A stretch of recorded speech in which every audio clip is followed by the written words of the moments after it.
Barnett, Barrett, Blackman, Blackwell, Blunt, Boyd, Branning, Bryan, Butler to 36, Butler to 38, Carter, Kaufman, Chazanall, Chisholm, DeBar, Delano, England, Fillingham, Frazier, Harkins, Hickman, Hill, Hobson, Horn, Jackson, Johnson, Jordan, Kirby, McCollum, McDaniel, McLendon, McMahon, Michelle, Moran, Norwood, Parker, Parks, Pope, Seymour, Simmons of the 12th, Simmons of the 13th, Sojourner, Spark, Suber, Tate, Thomas, Thompson, Turner, Ford, Whaley, Wiggins, Williams, Younger. Mr. President, a quorum is present. Thank you, Mr. Clerk. Will the senators and guests in the gallery please rise for the invocation given by Reverend Kenneth Hardy, who is the pastor for Union Baptist Church in Magnolia, Mississippi, and who is the guest of Senator Kelvin Butler. Senator Butler will then give the Pledge of Allegiance. Reverend Hardy. Let us bow. Dear God, our Father, we know that you are our sovereign God, our Creator. Oh, what a wonderful morning this is. Thank you for life and a reasonable portion of our health and our strength. A will to keep our minds stayed on you, your will be done.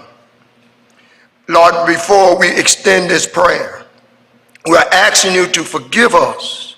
Forgive us of our impure thoughts, unhealthy motives, the division that have invaded our hearts. Gather our thoughts because they are scattered. Bring us all on one accord.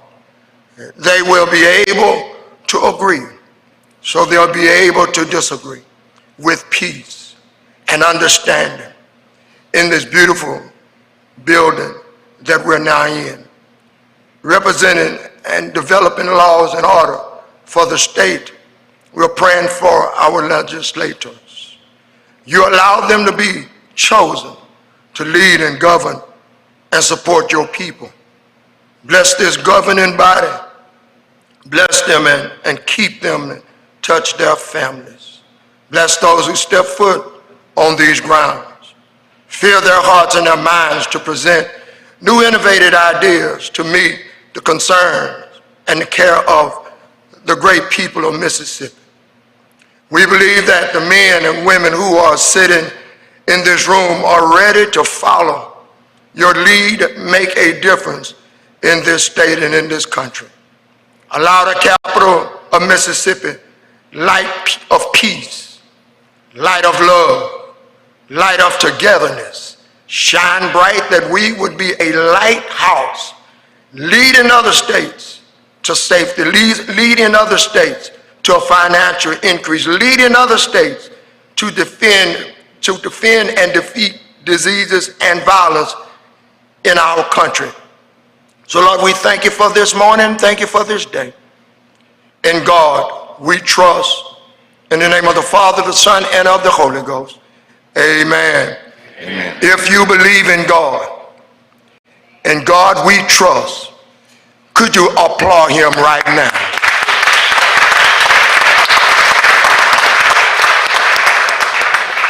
Join me in the pledge. I pledge allegiance to the flag of the United States of America and to the republic for which it stands, one nation, under God, indivisible, with liberty and justice for all. Listen.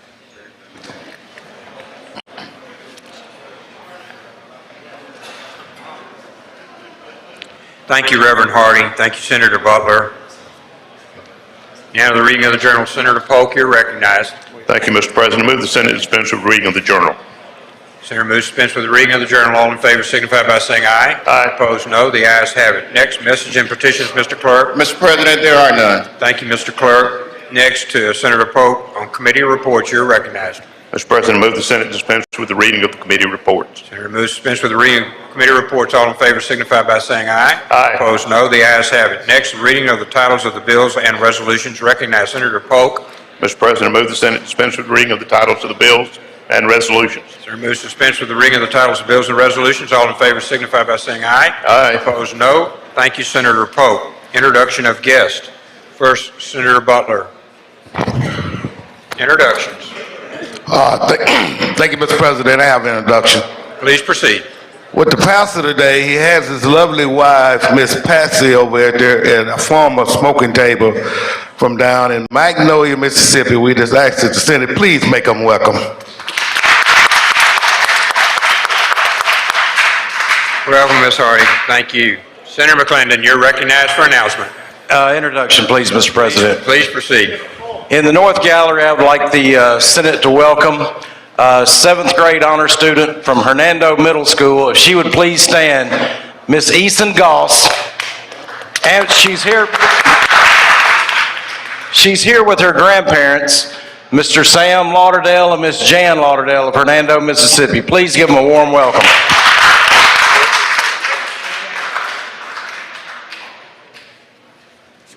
Good to see you, Sam. Welcome, you and your granddaughter.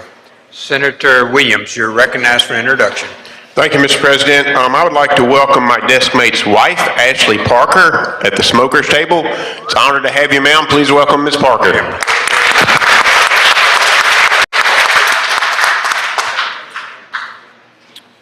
Remarried by Elvis. Senator McClendon, you're recognized for introduction. You're good. Senator McMahon, you're recognized for introduction. Mr. President, over at the non-smokers table today, we would ask Dr. Micah Walker to stand. Dr. Walker's been a friend of the Mississippi Senate and to this Capitol building. He serves selfishly, and we want to make sure we give him a warm Senate welcome. Thank you. Thank you, Doc. Thank you, Doctor. Thank you for coming. Anyone else? Anyone else? Senator Jordan, you're recognized. Senator Jordan is recognized for a special introduction.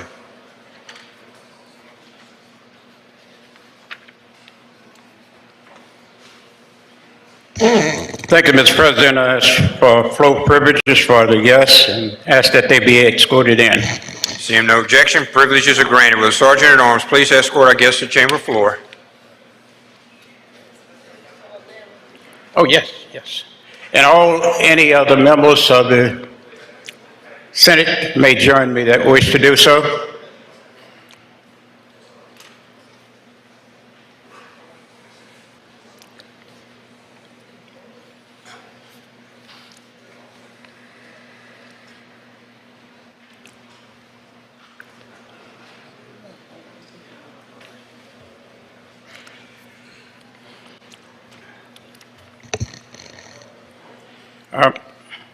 Mr. President, we have with us something very unusual. It's two people. We have with us the Charlotte family, and we know the resolution of 558 show that they have won a national scholarship for the Heisman Trophy in Mississippi and in the United States. So that's why they are here. This family has been here 3 times. Their father did so much for education back in 2000, and he was here. And then 2 years ago, Charlotte, the son, had won the Heisman Trophy. Now the daughter has won it. Now the question is, can anything good come out of Mississippi, out of Greenwood? Yes. The second thing, can anything good come out of Mississippi? Yes. The flat land of Mississippi has produced national attention from one family where both have been champions. Let's give them a round of applause before we get started. Because I think that's what we all are working for, Mississippi to be recognized with her cohesiveness. This time, Mr. President, I'm going to ask for floor privileges for Mr. Suarez, who is the son I think we need of to this read young lady. Senator, I think we need to read the title. Mr. Clerk, would you read the Yes, title? sir. Read the resolution. Yes, sir. Clerk, Mr. Clerk, please read the title. Senate Concurrent Resolution Number 558, a concurrent resolution commending and congratulating Dia Chawla of Pillow Academy in Greenwood as the second Mississippi high school student to win the National High School Heisman Trophy, given to the top high school student athlete in the United States of America. Now therefore, Be it resolved by the Senate of the State of Mississippi, the House of Representatives concurring therein, that we do hereby commend and congratulate Dia Shawla of Greenwood as the second Mississippi high school student to win the National High School Heisman Award, and extend our best wishes to Dia and her family on this high honor. Be it further resolved that this resolution be presented to Dia Shawla and her family, forwarded to Pillow Academy Headmaster Barrett Donahoe and Greenwood Consolidated School District Assistant Superintendent Kenneth Pulley, and made available to the Capitol Press Corps.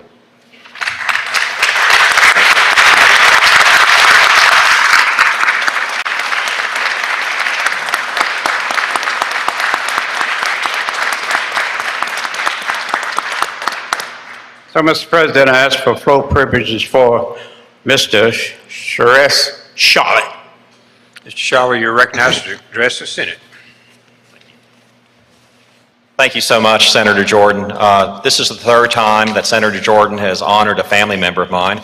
In 2008, he honored my father for his economic and educational contributions to the Mississippi Delta. And in 2019, he honored my son for winning the National High School Heisman.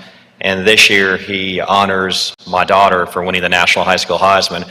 In a conversation last night, he commented on that and how he said that greatness only skipped one generation in your family, talking about me. So, but he's given me the honor of going ahead and speaking before this group. I want to introduce Dia Shawla, who I'll ask to speak in just a few minutes. Dia is the National High School Heisman winner. She was recognized as a top student athlete in the United States of America, following in her footsteps of her older brother, who won it in 2018. It's my mother, Miss Shawla. I'm going to introduce all the state senators, but y'all know Lydia, y'all know the other state senators, so I'm just going to go ahead and skip them. They're all my Delta folks here. It's so good to see them up here. Wing Commander Pramod Mehta, who is from the Indian Air Force, and he's now living here in the United States of America. My wife, Gori, who did all the hard work to make our children succeed in life. We have over here Barrett Donahoe, the headmaster of Pill Academy, and Rodney Brown, the principal of Pill Academy. We also have Les Triplett from MAIS, that's here as well, representing the Mississippi Association of Independent Schools, Mid-South Association of Independent Schools, sorry. We have our fellow Delta representatives over here as well from the Senate. And on the end, one of Dia's mentors, State Auditor Shad White, and one of his assistants, Fletcher, is here as well. Shad is going to audit our books right after we get this award. So really quickly, the High School Heisman Trophy goes to the top student athlete in America. We're so proud of Dia. We're so proud of the education she's received at her school. We're so proud of Greenwood, as Senator Jordan talked about as well. And we're so proud of Mississippi. Dia is going to go off to big things. She made a perfect 36 on her ACT. She's a 3-time state champion in tennis, 2-time state champion in dance. She was on the overall state basketball championship team as well. She's going to do a lot of good things. One of the most impressive things was that she created an ACT Institute in Greenwood, took 8 kids from Greenwood High School and 8 kids from Pill Academy and had them work together. One of those kids just took the ACT. She was at a 21. She just scored a 28 on her ACT with Dia's class. So that tells you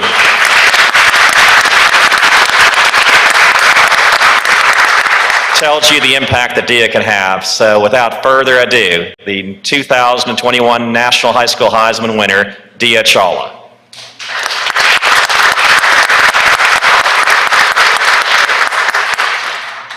My dad said that greatness skipped a generation, but he's definitely great, bragging on behalf of me, and he's definitely been a great father. So I don't think that's true at all. But I would just like to thank y'all for giving me the honor of being recognized here today. And I'd like to say that it takes a village to raise a child, and that's definitely been true in my case. So I'd like to thank my family, my community of Greenwood, and my family at Pillow Academy for allowing me to grow up in the best environment possible. And I'm very thankful to be part of any small positive impact that I can bring upon Mississippi, and I hope to do so in the future. Thank you.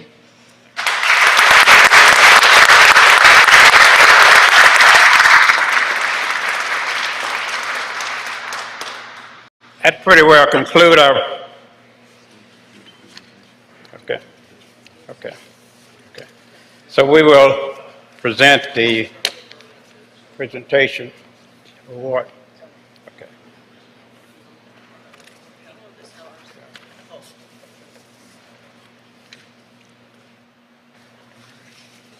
You want to hold one part? Okay. Come on. Here. Okay. Just got to put down the floor.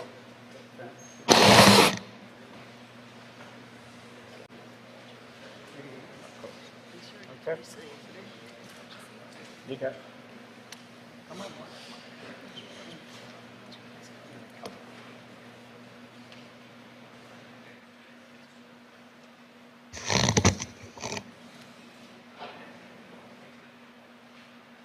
Thank you. Thank you all very much. Congratulations. Yeah. Now we end with a great amount of pride. There was one biblical question asked, can anything good come out of Nazareth? Now can anything good come out of Greenwood in Mississippi? The answer is yes. Thank you.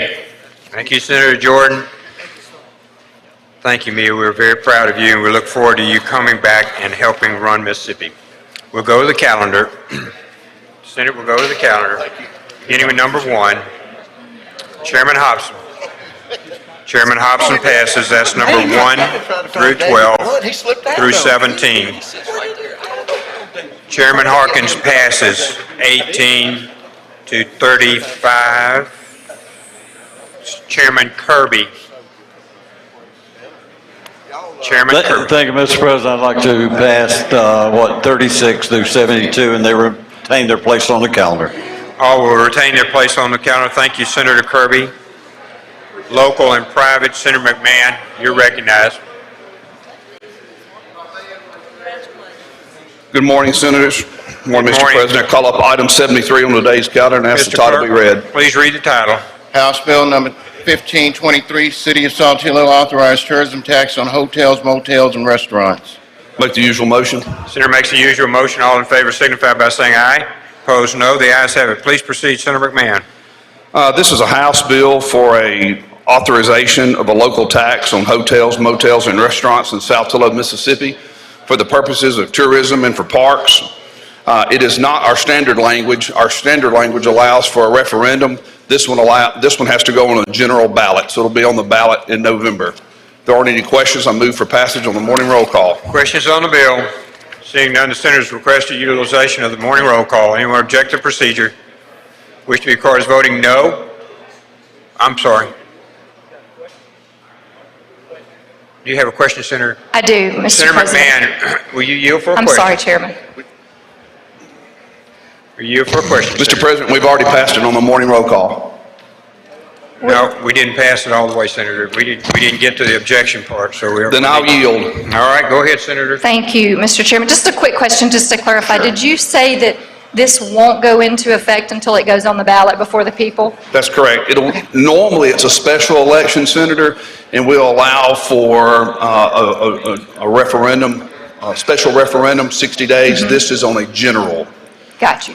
But it won't go into effect, like you said, until the people vote on it? It will not go into effect, and that's how most of these local and private bills work. They don't go into effect unless the people have an opportunity to vote on them. Yes, originally. That's right. Correct. Thank you so much. Thank you, Senators. Thank you, Senator McMahon. Any other questions? All right, now we're on the use of the morning roll call has been requested. Anyone object to procedure? Wish to be recorded as voting no. President McDaniel. President Sojourner. Anyone else? Anyone else? Seeing none, your bill passes, Senator McMahon. Thank you very much. Thank you. Chairman Harkins. Pass on number 74. Chairman McCon. Pardon me? Pass and retain place upon the calendar. Chairman Michelle. Chairman Michelle is recognized. We're on 76.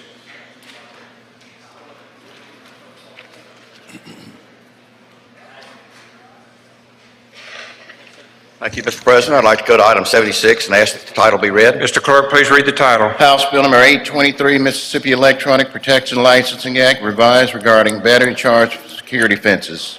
I'd like to make the usual motion. Senator makes the usual motion. All in favor signify by saying aye. Opposed, no. The ayes have it. Please proceed, Senator Michelle. Thank you, Mr. President. I'd like to yield to Senator Williams, who will explain the bill. Senator Williams, you're recognized to explain the bill. Thank you, Mr. President. This bill is a companion bill to Senate Bill 2856, which we passed out unanimously a few weeks ago. It's House Bill 823. There is a point of clarity, I think. There's one change If you notice, it's a 3/5 vote on this, so that makes it a money bill. In looking at the joint rules, the Mississippi Electronic Protection Act requires a licensing fee of $350 and a renewal fee of $150. So by definition on the joint rules, that puts it as a 3/5 vote. So that's the one point of clarity I think that's there. I'll be glad to go through the bill if you'd like, but I'll say with that exception, that reclassification is the same bill we passed out of here a couple of weeks ago. I'll yield to any questions. Questions on the bill? Senator Turner, you're recognized for what purpose, ma'am? Question. We yield for a question, Senator. Yes, sir. Please proceed, Senator Turner. Thank you, Mr. President. Senator Williams, what does this apply to? This is for an electronic fence. What this bill will do is it expands the definitions of Electronic Protection Act, that if a company installs an electric fence, there are a lot of parameters that are on it, and I'll go through them briefly. Well, this is my question. Does this apply to a personal residence? No, ma'am. Okay. There is language in there excludes if it's zoned residential, it does not, you cannot do it. It has to be a commercial zone. And it's a secondary fence that goes behind a primary fence, like for car lots, where you got high-value assets that are in storage. Thank you. Good question. Thank you, ma'am. Thank you, Senator Turner. Senator Hill, for what purpose? Question, please. We yield for a question, Senator Williams. Yes, sir. Please Thank you, proceed, Senator Williams. You mentioned a $350 fee. Is that something that's already in force, or is it a new fee? That is already enforced, ma'am.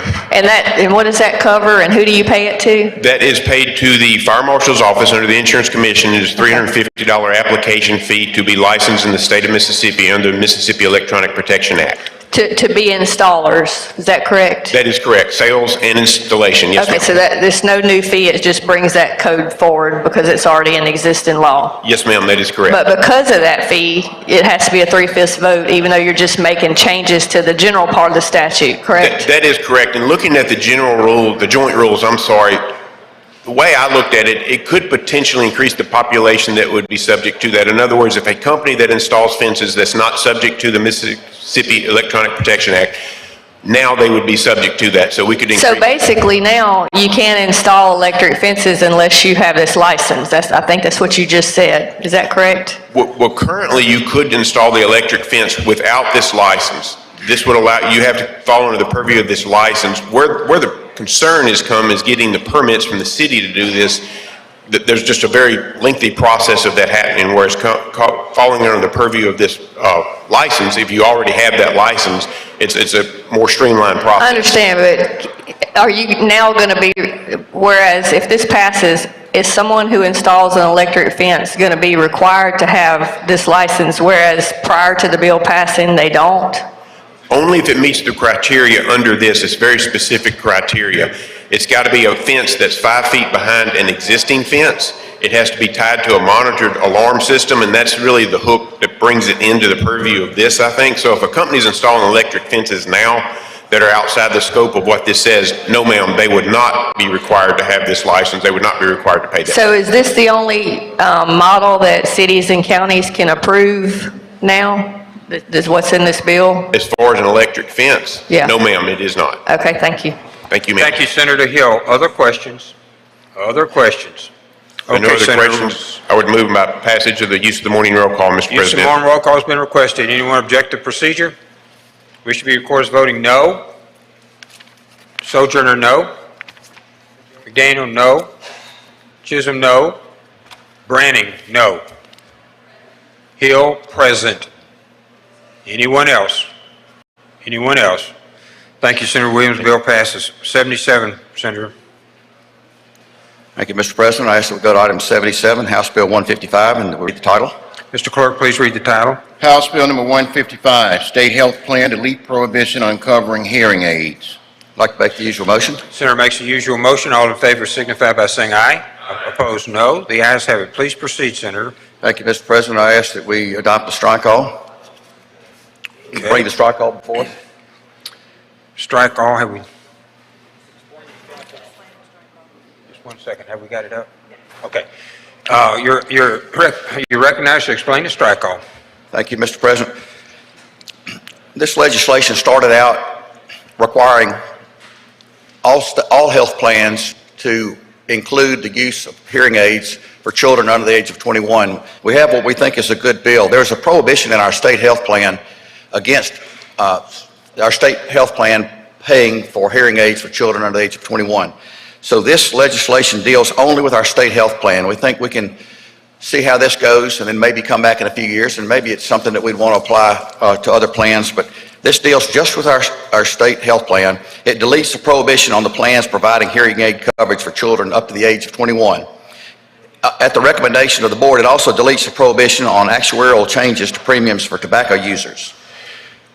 This has a 4-year repealer in it, and what we'll be doing basically is letting the professionals that oversee our state health plan make these decisions. It is not a mandate whatsoever. It just gives them the opportunity to make those decisions. So I move adoption of the strike all, Mr. President.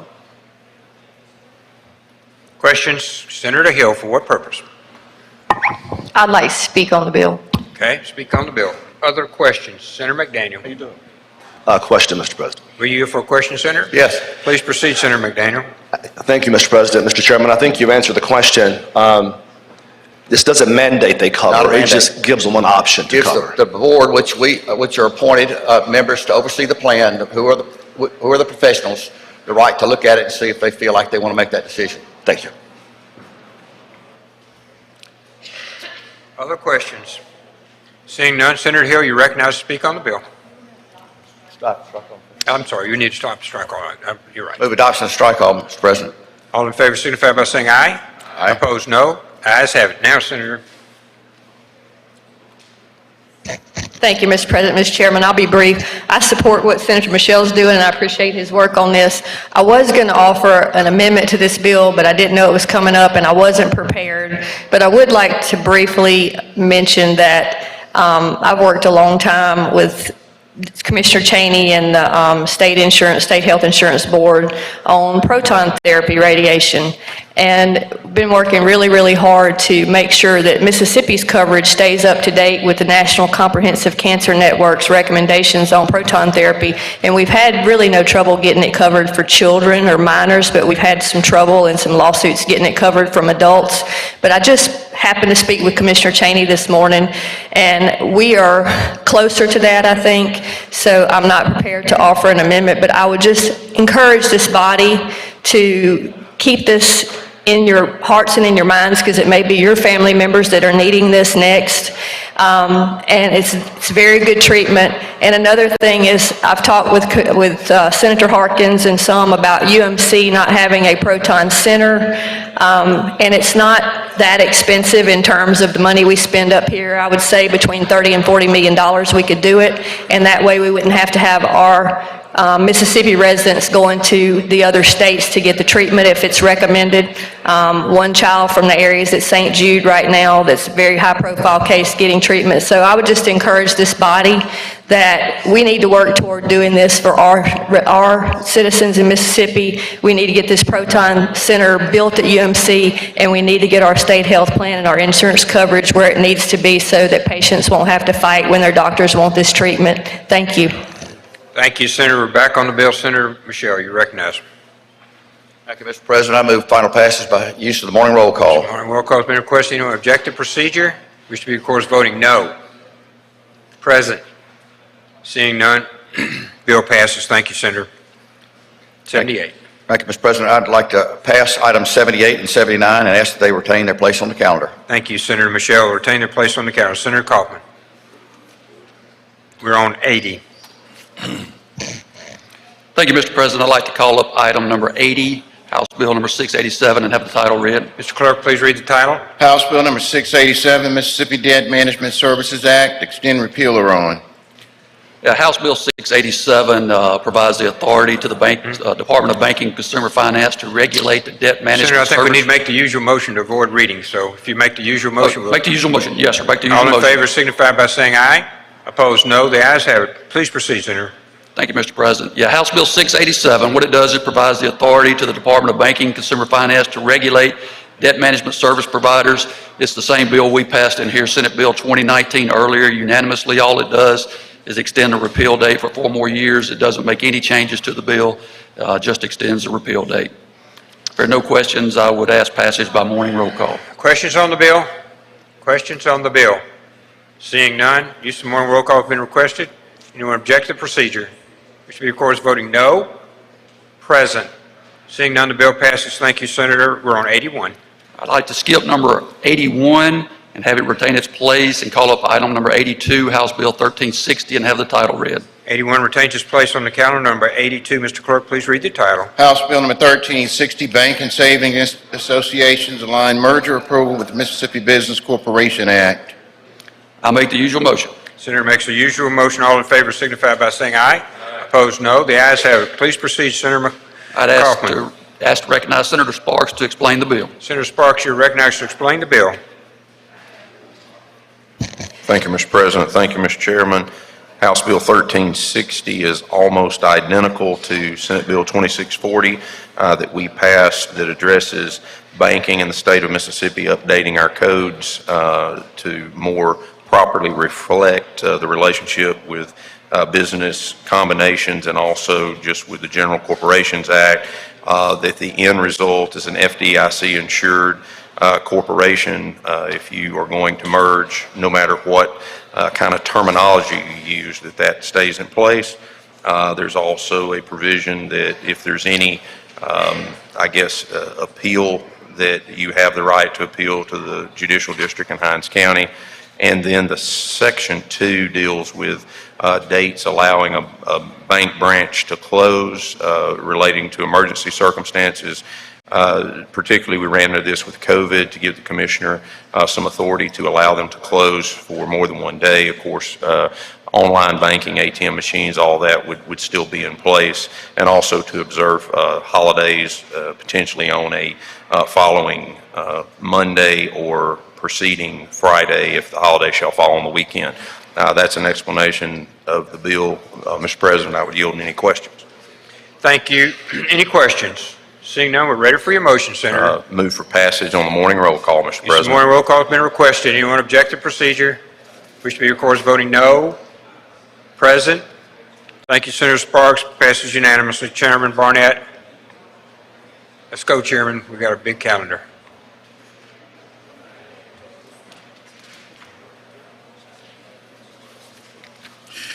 Thank you, Mr. President. I ask that we call up item number 83 on today's calendar and have the title read. Mr. Clerk, please read the title.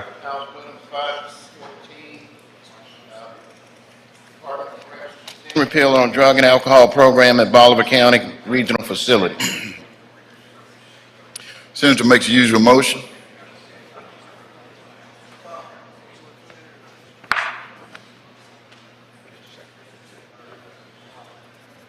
All in favor signify by saying aye.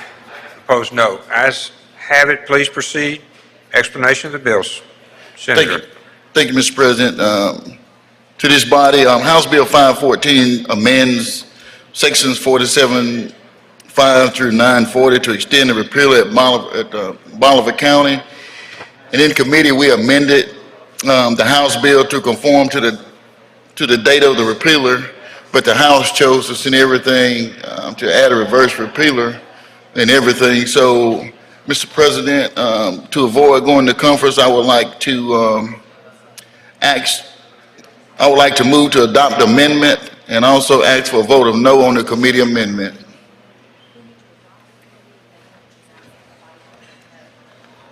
On the committee amendment, all in favor signify by saying aye. Opposed, no. The noes have it. I know what I'm doing. By a landslide. All right, Senator, you're back on the bill. Thank you, Mr. President. Now that we're back on the original bill, I will move that we send this to the governor's desk based upon the morning roll call. Use of morning roll call has been requested. Anyone object to procedure? Wish to be recorded as voting no. Present. Seeing none. The bill passes. Senator, we're on 84. Thank you, Mr. President. I ask that we call up that item and have the title read. Mr. Clerk, please read the title. House Bill number 515, Prison Overcrowding Emergency Powers Act, extend repealer on. Senator makes the usual motion. Senator makes the usual motion. All in favor signify by saying aye. Opposed, no. The ayes have it. Thank you, Mr. President. This House Bill 515 simply extends the repealer on the Prison Overcrowding Emergency Act. in committee, like we did on the Did we read prior the bill. We amended the House bill to conform to the date of the repealer. And I want to avoid conference and would like to send this bill straight to the governors without amendment. So, Mr. President, I move to adopt the amendment and ask for a vote of no on the committee amendment. Okay. Senator Blunt, you ready? All in favor signify by saying aye. Opposed? No. Thank you, Senator. Okay. Now that we're back on the original bill, Mr. President, I move for the passage on the morning roll call. Senators request use of the morning roll call. Anyone object to the procedure? We should be recorded as voting no. No. Hill. Anyone else? Anyone else? Bill passes. Thank you, Senator. We're on 85. Thank you, Mr. President. I ask that we call up item number 85 on today's calendar and have the title read. Mr. Clerk, please read the title. House Bill number 534, corrections, extend repealer on intensive supervision program and electronic home detention. Senator makes the usual motion. Senator makes the usual motion. All in favor signify by saying aye. Opposed, no. The ayes have it. Please proceed, Senator. Thank you, Mr. President. House Bill 534 is to extend the repealer on the intensive supervision program and electronic home detention. As we had done in the two previous bills, we made amendments in committee, but the House chose to add reverse repealers to the Senate version. And so, Mr. President,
Passed being requested using the morning roll call. Anyone object to the procedure?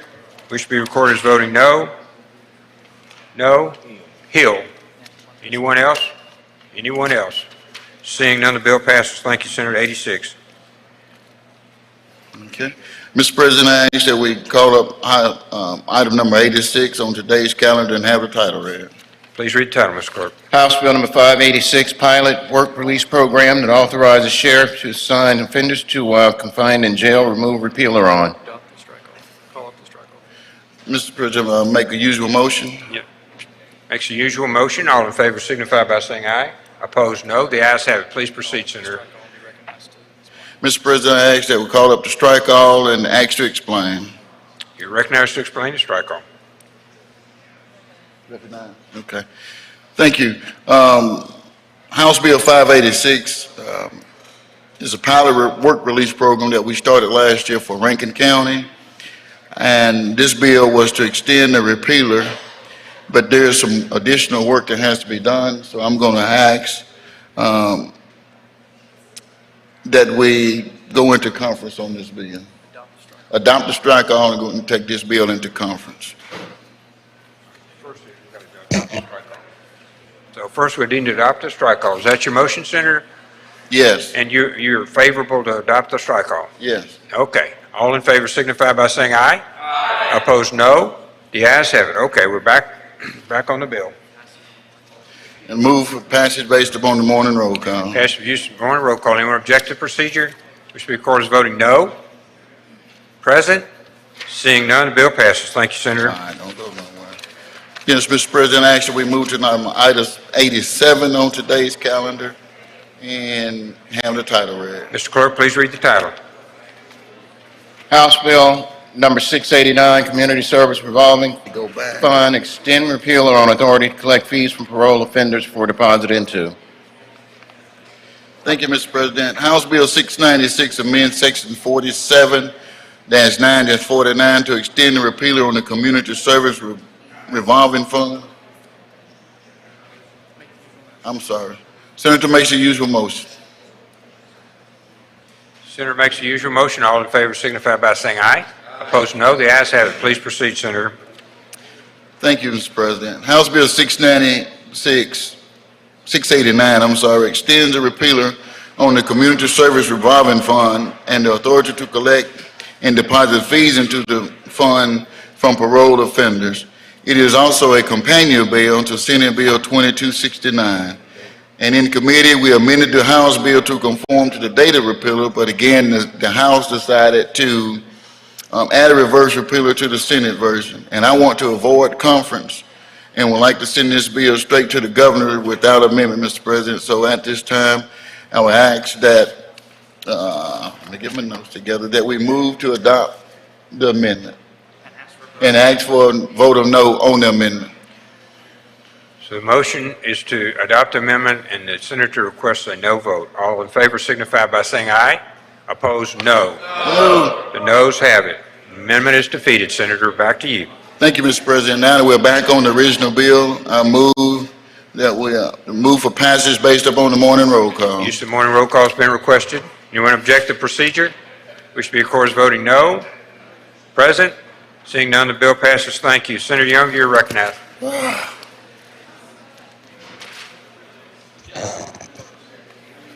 88. Mr. President, I'd like to call up item 88 and have the title read, please. Mr. Clerk, please read the title. House Bill number 1389, Mississippi Grain Indemnity Act, enact. Make the usual motion. Senator makes the usual motion. All in favor signify by saying aye. Opposed, no. The ayes have it. Please proceed. I'd like to call up a strike, ask for to amend the strike-off and explain the strike-off. You're recognized to explain the strike-off. We took all the House language out of this bill and put our language back in it. Senate Bill 2479, the Grain Handlers Bill, and Senate Bill 2002, the Grain Producer Indemnity Bill. And that's pretty much what we did. And I'd like to make the motion to accept the strike-off. I think we have an amendment. Senator, one moment, please. We do have an amendment. Senator, can you see that on the screen? This is an amendment to the strike-off. All right.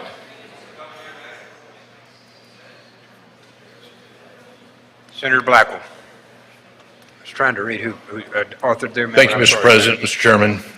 As you can see on the screen, this is an amendment that says, beginning January 1st, 2024, the Commissioner of Agriculture and Commerce shall be appointed by the Governor with the advice and consent of the Senate for a 4-year term.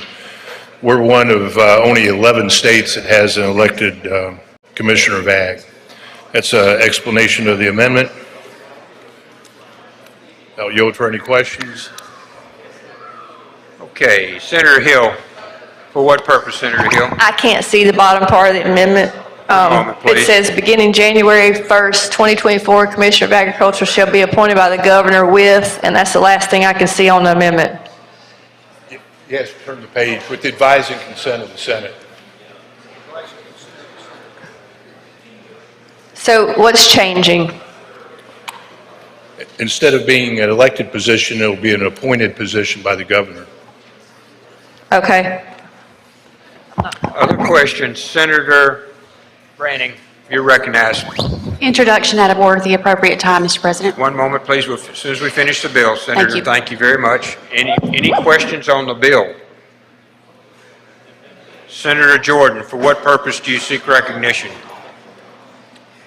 I have a question, Mr. Are you here President. for a question, Senator Blackwell? I'll yield. Please proceed, Senator Jordan. Senator Blackman, what are the advantages, why are we want to go from elected position to appointed position by the governor? Why is this necessary? We're one of only 11 states that has an elected position. The rest of the states all do an appointed ag commissioner. In terms of efficiency, you think it would be better, or how those states faring? Are they faring better than we are by having the Agriculture Commissioner appointed rather than elected? Are they faring better? I think. What are the advantages? I think the governor could then target an individual who maybe has a greater expertise in managing agricultural affairs. You mean the governor can find those with greater expertise more so than the general public can? Well, the general public is only going to be voting on whatever candidates choose to run. So it's actually a limited pool. And you feel that we can get better service? We've had a lot of problem with the crops this year, especially in the Delta. There's been a lot of Chapter 13 programs that are hurting the farmers. Yes, so yes, is that what is driving us to appointed position here rather than an elected one? I'd say yes, sir. That is the reason? Yes, sir. It's one of the reasons. One of the reasons. Thank you, sir. Thank you, Senator Jordan. Senator Seymour, you're recognized for what purpose, sir? Point of order. Please proceed. The germaneness of this amendment. Your question is germaneness of the amendment to the bill. One moment, please.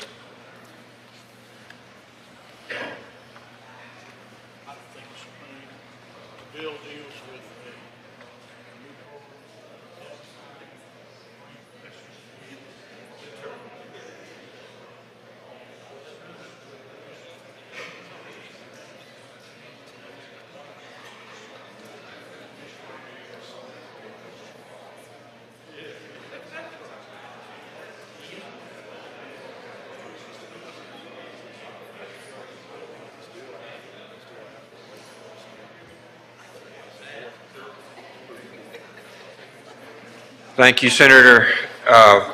Ruling of the chair is germane. Senator Blackwell, you're recognized. If no further questions. Further questions on the bill. Further questions on the bill. Well, I'm sorry, on the amendment. Further questions on the amendment. Okay, we're ready for your motion. Move for adoption of the amendment. Anyone else? Moves for adoption of the amendment. All in favor signify by saying aye. Aye. All opposed, no.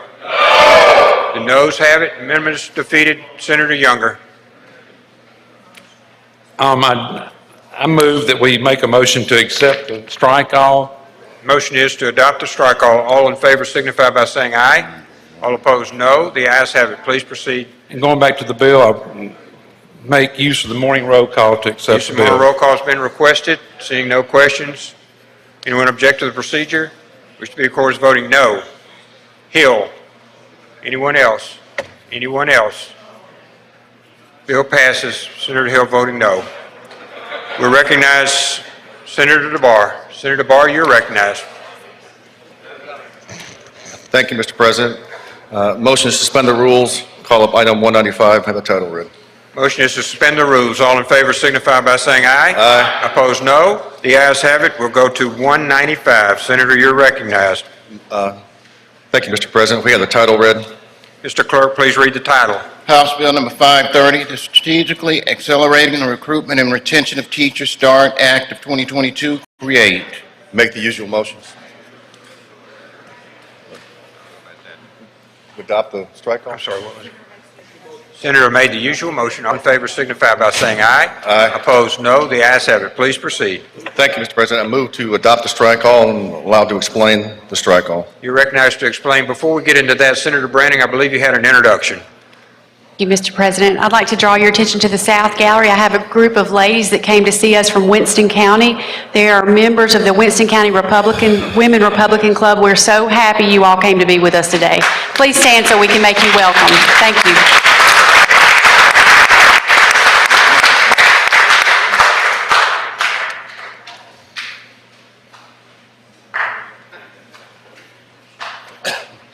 Thank you. Thank y'all. All right, now, so we're back on explanation of the bill. Thank you, Mr. President. If I could explain the strike call for House Bill 530. Once again, I'm back for the third time this session to ask for your support for the teacher pay bill. This is the Senate teacher pay bill that we passed twice before, except this time we have added the teacher assistants. Teacher assistants will be paid $1,000 each year for 2 years for a total of $2,000.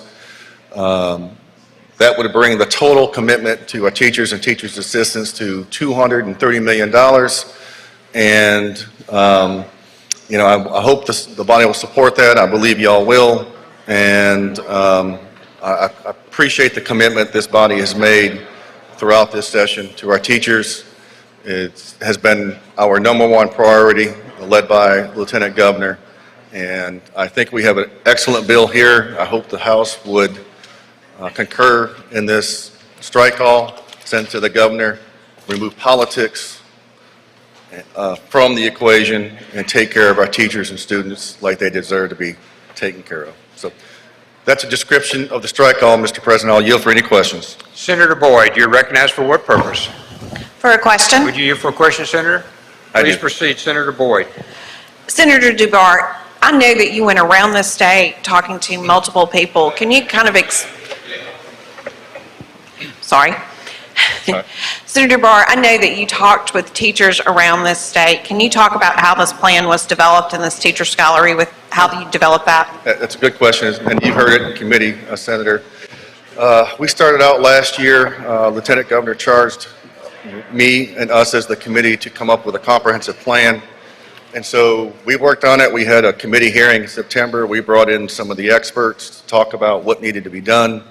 And then we went around the state, met in 5 different locations throughout the state, talking to teachers, talking about what they needed, what they would like to see in a pay raise bill. And you can see that is represented in the Senate bill with the 5-year bumps, which provides incentive for teachers to stay. It helps our mid-level career teachers stay in Mississippi to want to become teachers. And so it was a joint effort between the committee, Lieutenant Governor, and this plan is a plan by teachers for teachers. This is what they've asked for. This is what they got, and it's a great plan. Thank you. Thank you. Senator Parker, you're recognized for what purpose, sir? For a question, Mr. President. Will you, Senator? You're recognized, Senator Parker. I do. Thank you, Mr. Chairman, for your work on this and for the speedy action on this. You have been Education Chair for the Senate now for, I believe, 3 years now, correct? This is my 3rd session, yes. And how many of those 3 years have we brought up and been talking about a teacher pay raise? This is the 3rd year.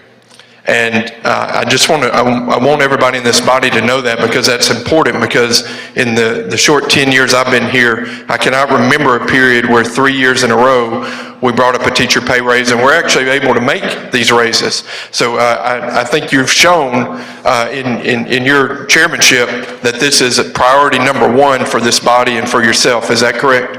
Well, I think you're absolutely correct. I think it's a reflection of the leadership from Lieutenant Governor on down that this chamber has always said teachers are important. They are a priority. The students in our schools across this state are important. We need good teachers. We need more teachers.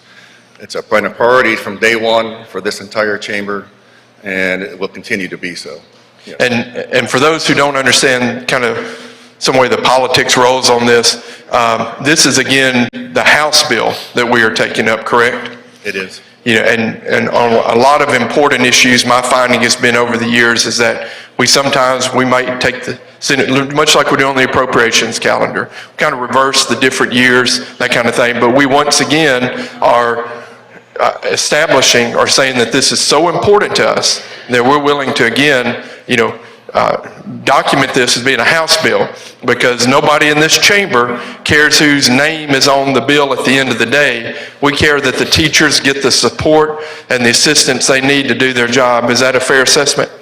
I agree. I think the outcome is important, that the teachers win, and that's all that matters. This chamber, this body has made that commitment for 3 years.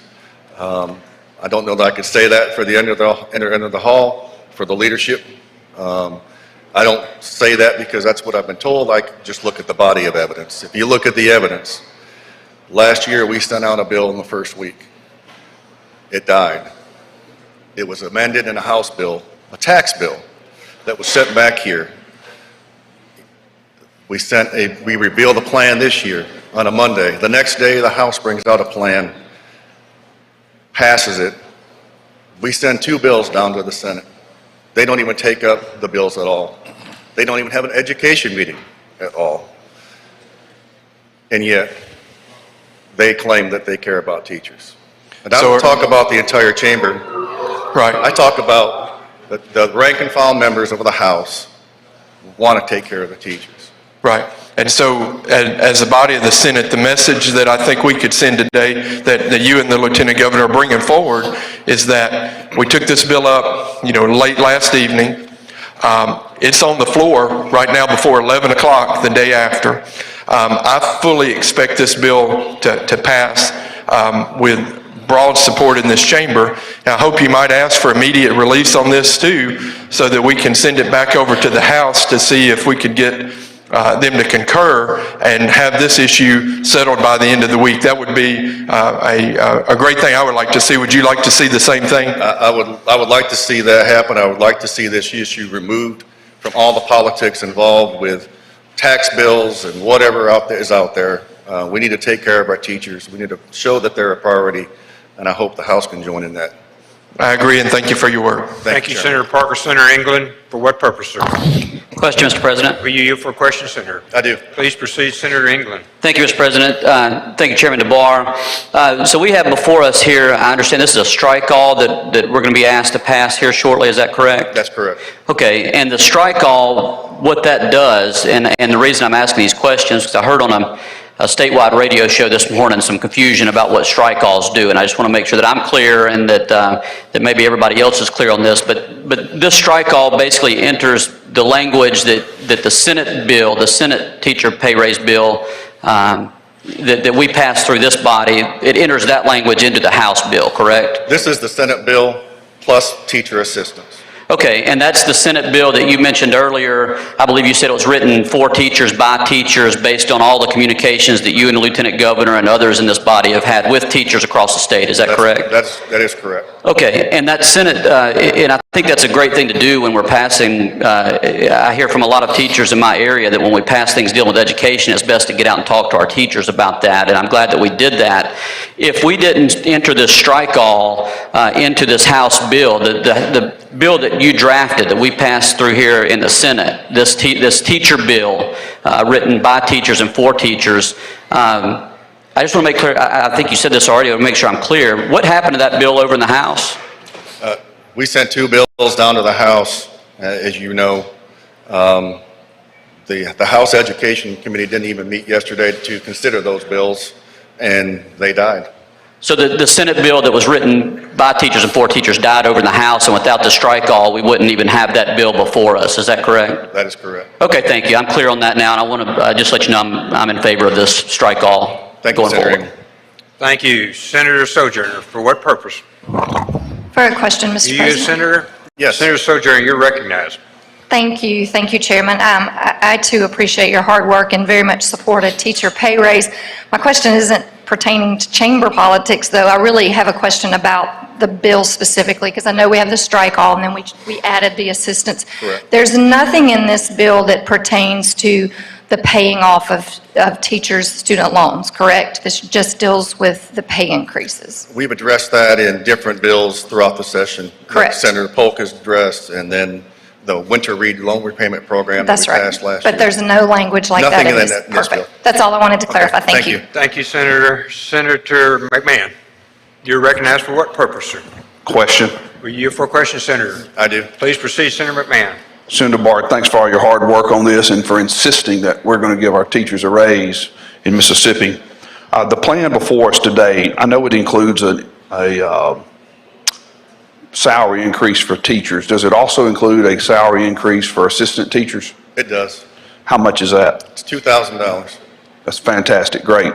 I think they're a key part of education in Mississippi. And Mr. President, I'd like to speak on the bill before passage. Thank you, Senator. Senator Jordan, for what purpose? Have a question, Mr. President. You here for a question, Senator? Yes. Senator Jordan, you're recognized. Thank you, sir. Mr. Chairman, what is the difference between what the House offered and this bill, other than just helping the teacher assistant? What was their problem with our other two bills? The difference is we spaced the teacher raise over 2 years, and we span the raise over a greater amount of teachers. So the House plan front loads it. If you look at our plan at year 6 and going forward, the teachers will benefit more under our plan. Under our plan, 2/3 of the teachers will benefit. And they were against that? In the House plan. Excuse me? They were against that, apparently? Well, they died. That's all I can say. Yeah. Thank you for your work, and thank you for adding teacher assistant to this bill. Thank you, Senator Jordan. Thank you. Thank you, Senator Jordan. Further questions? Seeing none, we're ready for the motion on the strike all. Move for adoption of strike all. All in favor signify by saying aye. Aye. Opposed, no. The ayes have it. We're back on the amendment. Senator McMahon, you're recognized to speak on the bill.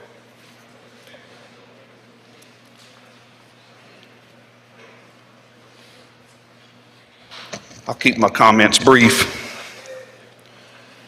In 2016, I represent 4 great public school systems.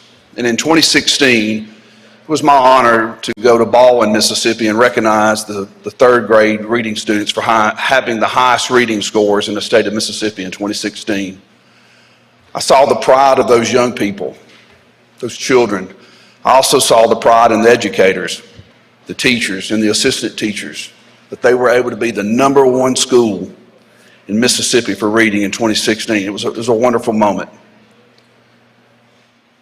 I've decided to come here today to talk about our teacher pay raise. Thanks to the leadership of Senator Barr and Delbert Hoseman in this chamber, we are insistent that our teachers are going to get a raise. It's a priority. And you know why? They've earned it. Last year, Mississippi was the #1 state in the country for reading improvements. #1 in mathematics in these United States. Our educators have earned this raise. And that's why I'm so glad to see that it's a priority for this chamber.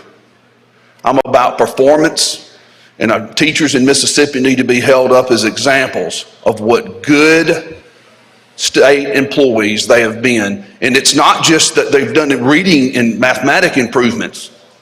I saw teachers during the pandemic go to students' homes to be sure that they had their lessons and they were receiving their books. In the area where I live in the area across other areas of the state, teachers formed groups and they made masks for teachers and for students so they would be prepared to go back to school. These educators and our children deserve this. They have proven their worth, and I'm asking you to support the bill unanimously. I yield the mic. Thank you, Senator DeBar. You're recognized to close. Thank you, Mr. President. Once again, I just want to support and thank this chamber for all the support and trust that you've given me in leading this committee this year. And it's been an honor, and it's been difficult, but it's fun. And with that, I'll just ask that we move for adoption by use of the morning roll call. Use of the morning roll call has been requested. Anyone object to the procedure? Wish to be recorded as voting no? Present? Co-sponsors? Anyone?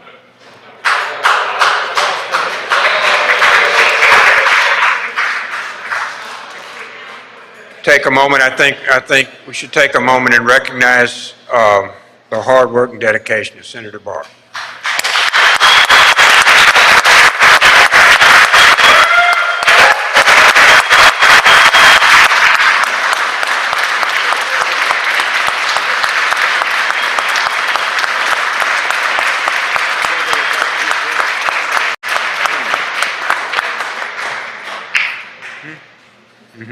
Senator Barrett.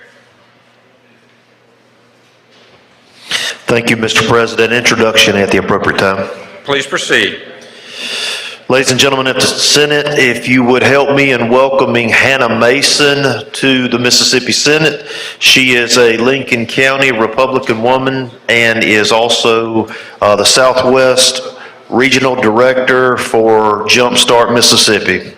Please help me welcome her.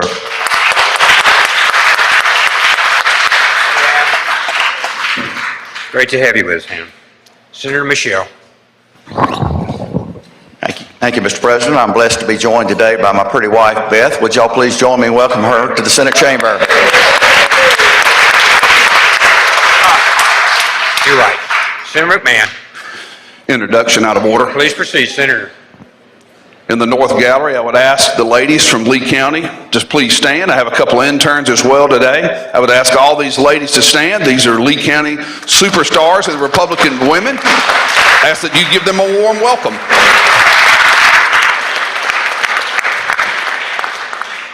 Thank you. Red Coat Day.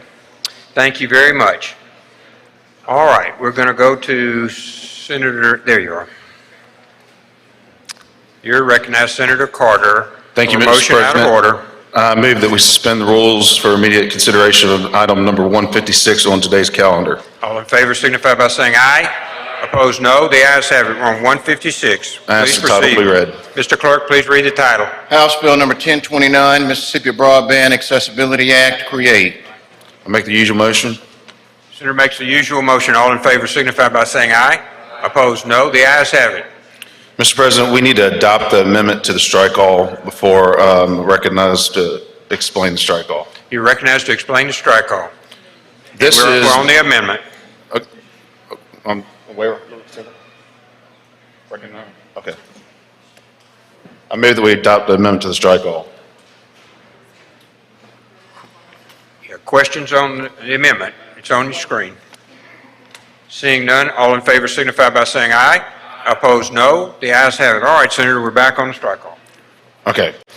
So what I did was, this is the House bill that deals with broadband expansion with a grant program. What I did was I did a strike all and put the Senate language in here. There were a couple of different changes to the original language. The municipal-owned network language, we were not able to agree with the House on, but everything else remained the same with the exception of the commissioners. We added 2, so now it's a 7-member commission. 3 will be appointed by the governor, 4 by the lieutenant governor. 2 of those will be by suggestion of the speaker. That's a brief explanation of the bill, and I'm happy to entertain any questions. Questions on the bill? Questions on the bill? Senator Hill. You're recognized for what purpose? Question, please. For you for a question, Senator. I do. I Senator think you Hill, might, you're you might have answered this already for me one time, but what is the purpose of not just doing the grants like we did previously with the previous funds through the public utility staff, and why are we creating a commission? This is all federal money, and so and part of the federal money that's coming in is used for admin costs and stuff like that. We felt like we needed a commission. Whenever we're dealing with a lot of money here, we felt like we needed an independent commission with experts that are out in the field that could make the decision on where this money should be spent. Similar to a lottery commission, basically? Correct. Thank you. Thank you, Senator. Senator Hobson, you're recognized for what purpose, sir? Question, Mr. President. Are you here for a question, Senator? I do. Please proceed, Senator Hobson. Thank you, Mr. President, Mr. Chairman. You mentioned the commission is made up of, I think, 3 appointments from the governor, 4 from lieutenant governor, and then you said 2 suggested by the speaker. Basically, the speaker is going to suggest to the lieutenant governor, he will make those appointments. Is this different than the commission, and I'm drawing a blank on which commission it was a couple of years ago that was appointed, and he suggests those to the governor? Yeah, it's a similar situation. And there was an issue with that one about using the suggestions because they couldn't get those appointed. Has there been any consideration given to eliminating those 2 and just going with the 4 and the 3 that we've got in this proposal with the exception of those two suggestions? Well, certainly, the four appointments are the lieutenant governors ultimately. I mean, they're just suggestions. The lieutenant governor ultimately gets to make that decision. Are the suggestions to the lieutenant governor or to the governor? To the lieutenant governor. Oh, okay. Thank you. Thank you, Senator Hobson. Senator Whaley, for what purpose, sir? Introduction out of order. Please At the proper proceed. time. Thank you, Mr. President. I'd like everyone in the Senate to please make welcome my predecessor, former Senator Stone. Hey, Senator. Welcome back. Senator Sojourner. For what A question, purpose, ma'am? Mr. President. Question, were you for question, Senator Carter? I do. Please proceed, Senator Sojourner. Thank you, Mr. President. Thank you, Chairman. I just want to clarify, Senate Bill 2604 was our original bill, and this is just the same language. There were some minor tweaks in it. Remember, there was an amendment added to the original Senate bill. The amendment has been taken out, and then we changed the makeup of the commission. Gotcha. Okay, thank you. Okay, seeing no further questions, Senator, we're ready for, I move adoption by using morning roll call. I'm sorry, one moment, please. Senator Wait, Bryan. we need to adopt strike all. Yeah, we're going to adopt the strike all first, and we'll speak on the bill, Senator Bryan. So all in favor signify by saying aye. Opposed, no. The ayes have it. Now we're on the bill. Senator Bryan, you're recognized to speak on the bill.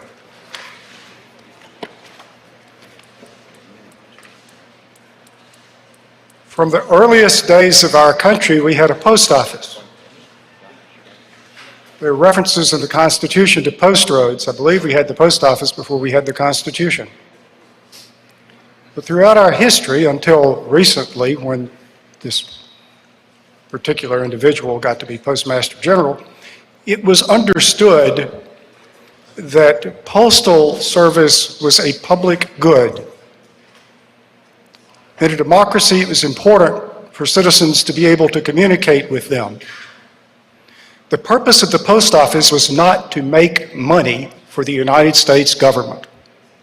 The purpose of the post office was to provide mail service to every citizen in the United States. And that service was provided at the same price. You could mail a letter across the street or across the country, and it was the same price, because there was a public good in having service to everyone. And we did not decide that someone was too expensive, so they just wouldn't get any postal service, because they weren't really true citizens like the rest of us. I don't know that they used the term universal service, but that's what it was. Then electricity was developed. And we had a lot of for-profit companies who were very interested in selling electricity in urban areas. They were not so interested in selling electricity in rural areas, and they certainly weren't interested in running an electric wire down to the last house at the end of the last road. And we sat here and we didn't have it, and then because of the New Deal, because of Franklin Delano Roosevelt, we got electric power associations. And they provided service to the end of the line, to the end of the road, because that was their duty, that was their goal, that was their mission, to provide electricity. They were not trying to make a profit. They were not worried about their quarterly earnings. They were not worried about the price of their stock on Wall Street. They were not worried about how much money they could possibly dream up to pay their executives. They were worried about getting electricity out to the end of the line, as it was with telephones. We had certificated areas, we had telephones. And once again, we had universal service, and if you had a franchise for an area, for a telephone company, you had to get service to everybody in that area.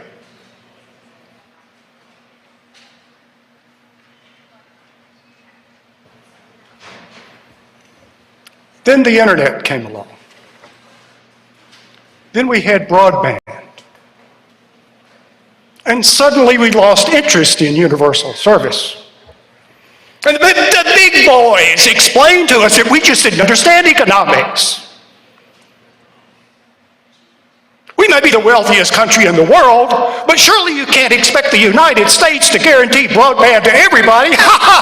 That's just not feasible.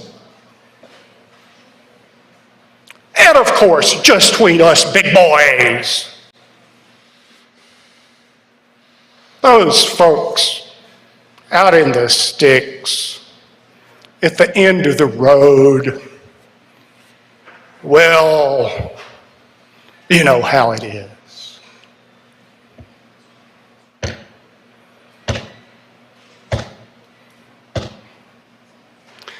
The people of rural America have had enough.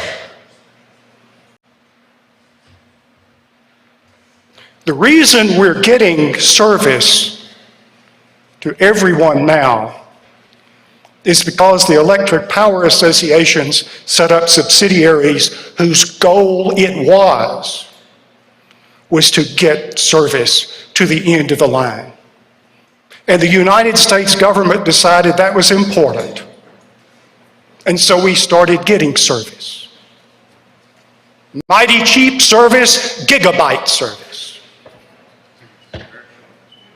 And if you can imagine such a thing, if you're getting your broadband from your public utility, I want you to think with me about this now, and you have a question or a problem, you know what you can do? You can call them on the phone. And believe it or not, someone will answer that phone. Someone right there in your home county. You're not on hold forever. You don't have to listen to recordings for hour after hour after hour telling you how great this telephone company is, as is the case with some entities. So I want to talk to you about Wren, Mississippi. Wren is in the northwestern part of Monroe County.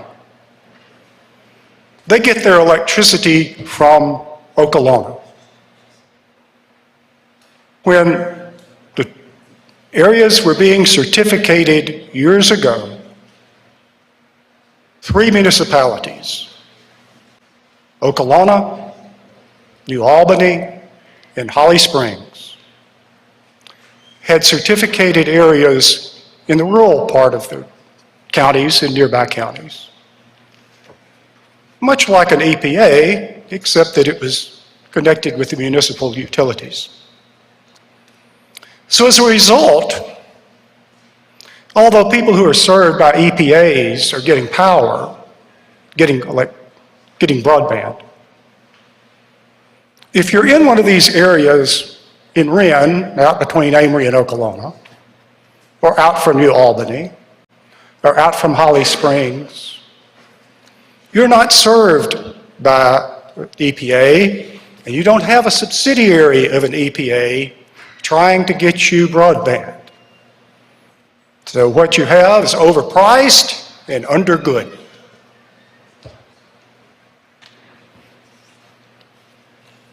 Think about what it's like when your cable goes out.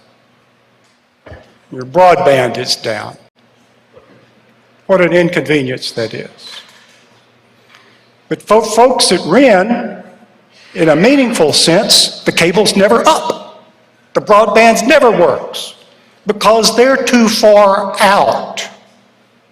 And there are laws on the books that this legislature has passed which prohibit Okolona and New Albany and Holly Springs from providing broadband service out there.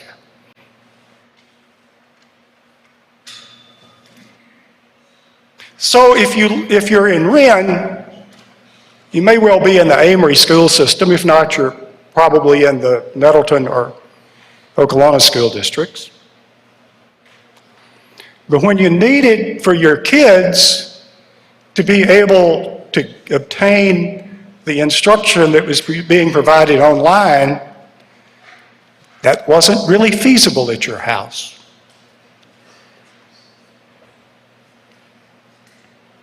All they wanted was simply to remove the legal prohibition, which is in state law, which prohibits the city of Okolona, the city of New Albany, and the city of Holly Springs from doing the same thing EPAs are doing.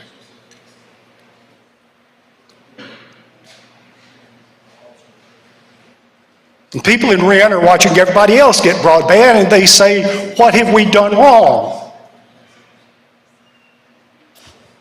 They want to know why they can't have broadband like people just down the road can. They don't understand. I don't understand. And there's always some big fancy thing that's going to happen in some day, some way, somehow. Yes, it's going to happen, and this will happen, and that will happen, and day after day after day after day after day goes by, and they ain't got no broadband. But I'll tell you what is going on. The big boys ain't missed a dividend. The big employees in the big fancy offices ain't missed a paycheck. And Mr. Bonus. They're all doing right well.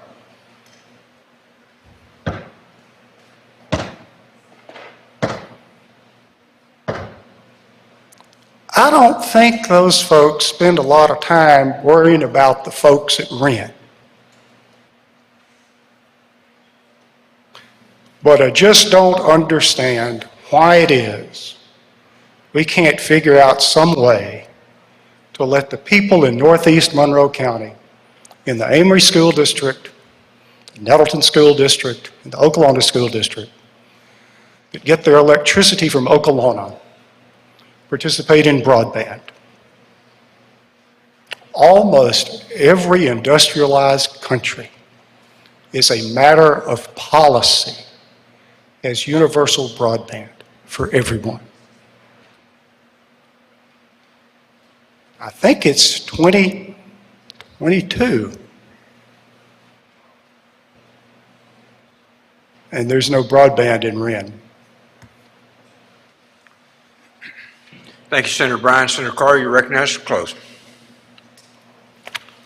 I certainly share his frustrations, but the reason why the MON language was taken out, because there's actually a company that's entered into a MOU to provide service in New Albany, which is one of the 3 cities that are lacking access. So we wanted to sit on it 80 years, see how this grant program works. And we're talking about $162 million in different buckets that are going to be used for multiple areas of the state. So we want to see how this grant program works before we enter into some municipal-owned networks. If services are provided in those areas, we're going to revisit that conversation next year. So. Senator Norwood, for what purpose? Introduction at proper time, Mr. President. Just a moment, as soon as we finish. Same for you, Senator Jordan. I have a question. Question, were you for a question, Senator? I do. Senator Jordan, you're recognized for a question. Thank you, Mr. President. Mr. Chairman, I had the statistic once, but how much money did the federal government give for this program, broadband? Right now, I mean, there was $32 million given to the governor recently. There's the $162 million in this grant program that we're talking about, but they're different buckets of money that come with different guidelines. So, total for the state of Mississippi, you have that total? I don't. I mean, if you recall, we had CARES Act money last year where we ended up spending $75 million that was matched. I mean, there's money can just be steadily coming down, but I don't have that. I don't know what's coming down in the future other than what we have now. The reason I asked, because in my area, they was covering most of the rural areas, and I understand that the problem is they are not covering enough of the rural areas, as Senator Bryan made so clear. So it's not enough resources to do that. Right. So there's going to be private investment along with the federal money that is going out. And if you recall with the CARES Act money, it was matched. So there's going to be a lot more money invested other than just what we're doing throughout the grant program. So what you're saying to me, if we don't get it this year, there's a possibility next year we're getting more resources from the federal government? If we don't pass this right now, we get nothing. I understand that, but talking, similar to what Senator Bryant talking about, somebody's being left out. Do you think we'll ever be able to help those individuals, those people in rural areas that are being left out? Yes, sir, because the federal guidelines that are coming down are strictly for unserved and underserved areas in a lot of these different pots of money. So one of the pots is going to eventually get the area where he has reference to. They won't be able to give the money out if there's service in that area. So it's going to force them to go to areas you're talking about. Thank you. Thank you, Senator Jordan. Other questions? Seeing none, Senator, we're ready for your motion. I move passage on the morning roll call. Yes, the morning roll call has been requested. Anyone object to the procedure? Wish to be recorded as voting no? No. Present? Present. Hill. Anyone else? Bill passes. Thank you very much, Senator Carter. Long time coming. Thank you very much for your time and effort. Senator Barr, you're recognized. Thank you, Mr. President. My motion is to suspend the rules, take up item 195, so we can ask for immediate release. All in favor signify by saying aye. Aye. Opposed, no. The ayes have it. Senator, you're recognized on immediate release. That's my motion, immediate release, Mr. President. Immediate release being requested. Seeing no objection, it is granted. Thank you, Senator. All other items retain their place on the calendar. Back to introductions. Senator Norwood. Thank you, Mr. President. Today we have a group of ladies here, with female-head organization that's here honoring women legislators. And in the South Gallery, we have Miss Mary Crump, Miss Joy Williams, and Dr. Corrine Anderson. I would ask them to stand if the Senate would make them feel welcome. Thank you, Mr. President. Thank you, Senator Norwood. Senator McMahon. Mr. President, local and private needs to meet for 5 minutes upon adjournment in room 409, local and private committee, 409. And on adjournment, Senator Blunt, for what purpose? Announcement? Announcement, Mr. Please President. proceed. I'm waiting for Senator Polk's motion, but I would remind the members of the gaming committee, if we are not on the floor, we will be having a joint meeting today at 2:30 with the House to hear a presentation on the state of the industry. That's at 2:30 this afternoon, 2:16. 2:30. Senator Kaufman. Adjourn in memory. Please proceed. When the Senate adjourns today, I'd ask we do so in the memory of Robin Carter from the Puckett Shiloh area. He passed away this weekend, and I just ask that we adjourn in his memory. Thank you. Senator Chasnow. Thank you, Mr. President, for an announcement, please. Please proceed. I want to remind everyone that the Tourism Association will be having a press conference at 1:30 on the South Steps. All the people who support tourism are welcome to participate and join us. And also, tonight's legislative reception at the South will begin at 5:30. You must have your ticket to get in the door. And the special guest entertaining will be Charlie Worsham from Mississippi, one of our rising music stars. Thank you, Mr. President. Thank you, Senator. Senator Harkins. For an announcement and adjourn in memory. Please proceed. Finance Committee will meet tomorrow morning at 9:30 before we come in room 216. And adjourn in memory, when the Senate adjourns today, I ask they do so in memory of Steve Harper, who was Congressman Greg Harper's brother. He passed away. He served, had a career in the military, a fine gentleman, and he will be missed. Thank you, Senator. Senator Wiggins. Announcement. Please proceed. Thank you. I want to remind everybody that tomorrow at 11:30 will be the First Responder Senate Caucus meeting. Lunch is provided. All members are invited to come, and that's in room 113. Again, that's the First Responders Caucus.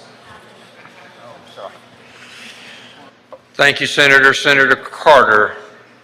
Thank you, Mr. President. I ask for immediate release on item number 156, House Bill 1029 on today's calendar. Immediate release is requested. Seeing no objection is granted. Thank you, Senator Carter. Senator Kirby. Thank you, Mr. President. I'd like to remind everyone that the MEC meeting is tomorrow. Of course, it starts tomorrow while we're in session, but it will go on into the afternoon. Thank you, Mr. President. All right. Senator Simmons, you're not recognized. Senator Polk, any other announcements? Any other announcements? Senator Norwood. Thank you, Mr. President. Tomorrow night at 5:30, the Jackson State University basketball team is welcoming all legislators to attend their game tomorrow night, and in honor and celebration of our girls at this point with an undefeated record, with the expectation of going 16-0 on the season. So tomorrow night, if you're interested in going, if you would just let us know, we'll have transportation available. Thank you, Mr. President. Thank you, Senator Norwood. Any other announcements? Any other announcements? Okay. Chairman Polk. Senator Polk. Mr. President, I do have one announcement. Yes, sir. That junior page pictures will be made tomorrow morning at 9:30 here in the chamber. That'll include the Lieutenant Governor, Senators Blackwell, Blunt, Kirby, and Wiggins. Thank you, Senator Polk. Now we're ready. Mr. President, I move that the Senate stand in recess until 5 p.m. this afternoon, at which time the Journal will reflect that we're adjourned till 10 a.m. tomorrow. Heard the motion. All in favor signify by saying aye. Opposed, no. The ayes have it. We stand in recess.